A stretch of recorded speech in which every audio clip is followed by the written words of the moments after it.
আসসালামু আলাইকুম, ওয়েলকাম সবাইকে আয়েশাস কুকিং হাউজে।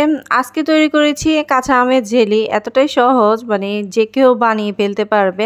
আর আপনার বাসায় যদি তেমন কিছুই না থাকে, শুধু আম আর চিনি দিয়ে আপনি খুব সুন্দরভাবে একদম দোকানের মতো করে বানিয়ে নিতে পারবেন। আর এটা বাচ্চারা খুবই মজা করে খাবে। হেলদি একটা জিনিস, যেহেতু বাসায় বানানো। তো চলেন আমি রেসিপিটা আপনাদের সঙ্গে শেয়ার করি। আমি এখানে 3টা মাঝারি সাইজের কাঁচা আম নিয়েছি। তো এই আমগুলোকে আমি ছোট ছোট করে ফালি করে মাঝখানের অংশটা বীজটা ফেলে দিয়েছি আর কি।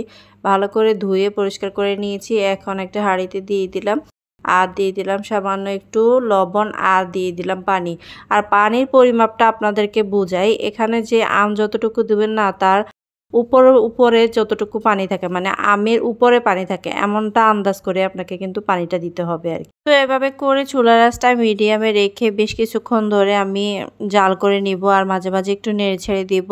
এই তো যখনই দেখবো আমটা প্রায় নরম হয়ে আসছে আর পানিটা ঘোলাটে হয়ে আসছে, এ পর্যায়ে আমি চামচ দিয়ে একটু ভালো করে নেড়ে ছেড়ে আমটাকে ম্যাশ করে দিচ্ছি। তারপর হচ্ছে চুলার আঁচটা অফ করে দিব, আর এগুলোকে আমি ছেঁকে নিব। জাস্ট পানিটা ছেঁকে নিব, এখান থেকে আর আমের কিচ্ছু নেওয়া হবে না। এখন আমি স্ট্রেনারে নিয়ে নিলাম বাটির উপরে, তারপর হচ্ছে এই আমের ইয়েগুলো ঢেলে দিচ্ছি। আর এভাবে করে হালকা একটু নেড়ে ছেড়ে দিব, আর পানিটা জাস্ট নিচে পড়ে যাবে, আর বেশি কিছু না। এই তো পানিটা পড়া পর্যন্ত অপেক্ষা করব, আর হালকা একটু নেড়ে ছেড়ে দিলে সহজে পড়ে যাবে। তো কাঁচা আমের এই সিজনটা একদমই মিস করবেন না।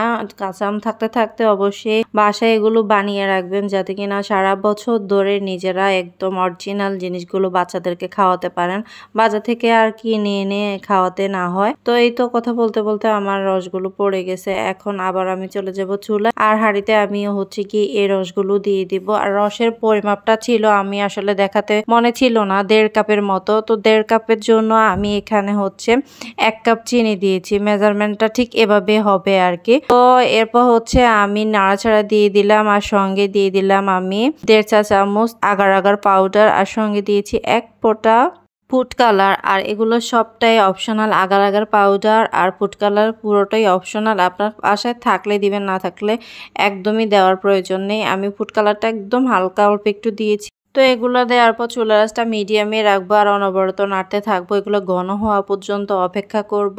এই পর্যায়ে আমি ঘন হয়ে আসলে একটু লেবুর রস দিয়ে দিব, এতে করে ফ্লেভারটা অন্যরকম আসে। আর লেবুর রসটা দিলে কালারটাও কিন্তু হালকা চেঞ্জ হয়ে যায়, একদম অথেন্টিক একটা মানে কালার থাকে, মনেই হয় না যেটাকে এখানে ফুড কালার দেওয়া হয়েছে। তো এটা হচ্ছে দেখার সৌন্দর্যের জন্য এগুলো একদম আপনারা অ্যাভয়েড করবেন।